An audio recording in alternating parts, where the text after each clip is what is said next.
Hello everyone, welcome. My name is Phoenix and this is the Consumer's Guide to Filmmaking. Dexter New Blood, aka Dexter Season 9. 2021 to 2022, Clyde Phillips and Marco Siga. Taking place 10 years after the events of the Season 8 finale, Dexter Morgan has started a calm and peaceful life under the name of Jim Lindsay. Resisting the urge to kill and heeding the warnings of his dark passenger, who takes the form of his late sister Deborah, Jim has everything he could want, including the chief of police as his girlfriend. However, after a chance encounter with a man named Matt Caldwell, Dexter's dark passenger takes over and the killing begins again. With Matt's dad, Kurt, on his trail, him with his own dark secrets, and Dexter's son Harrison re-emerging, Dexter must find a way to keep his activities a secret before everyone knows the truth. I mean, it jumped the low bar of being infinitely better than Season 8. That's not much of an accomplishment, but I'll fucking take it. This was a very fun and satisfying ending to Dexter. As I alluded to, and I think this is the reason why this particular season even exists, is because Season 8 was complete dog shit. The writing in Season 8 was absolutely abysmal. While the Season 8 finale hit the right emotional beats, and I understood what they were going for, everything else that happened in that season made no fucking sense.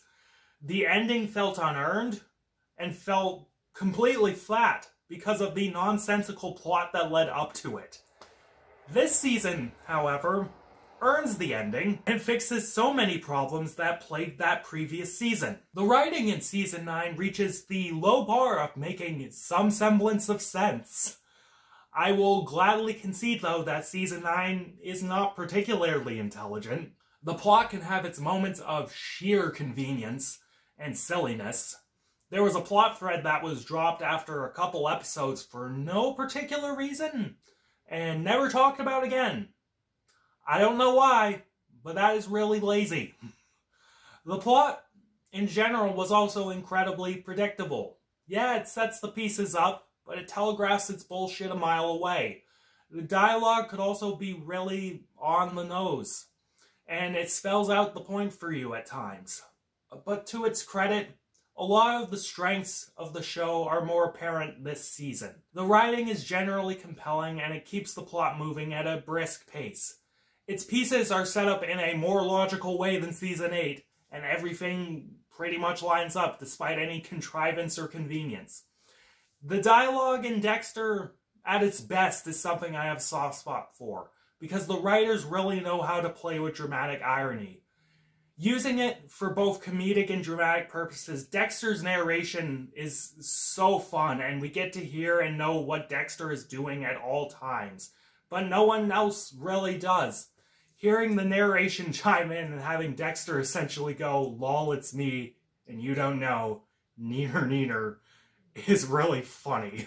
But what I love about Dexter are the characters and the acting. In Season 9, the main arc of the show is Dexter and Harrison. This season is about Harrison coming to understand why he is the way he is.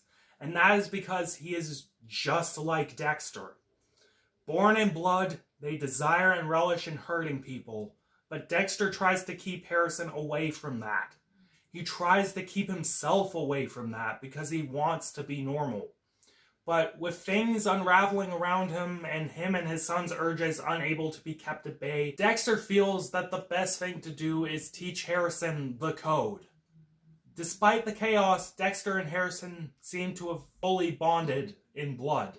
And at the end of this show, when things have fully gone to shit, Dexter, in a way, succeeds with Harrison. Killing an innocent cop, Dexter breaks the code. And Harrison realizes that not only does the code mean nothing, but Dexter was never the good guy.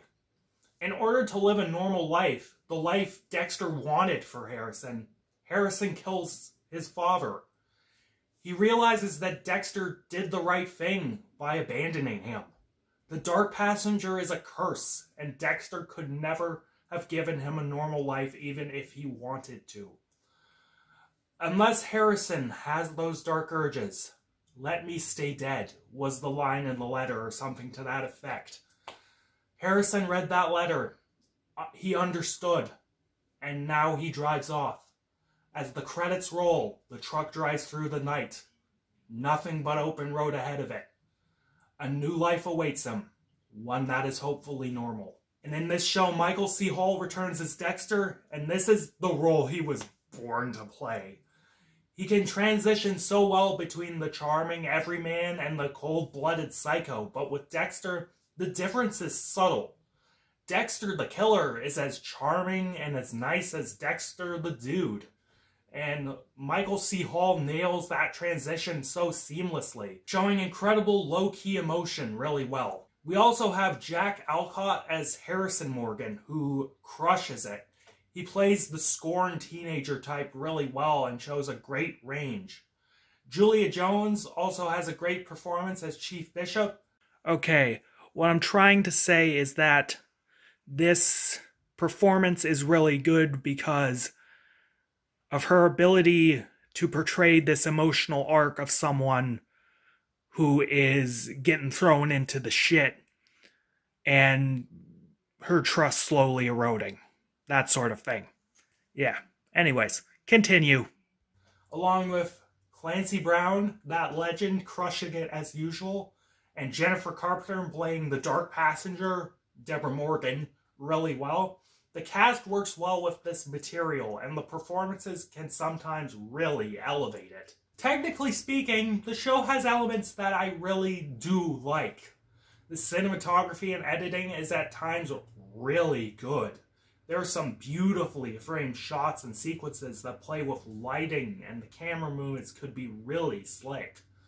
The special effects are really good, the gore in the show can be brutal, and there were some really nice gushers and realistic looking blood throughout.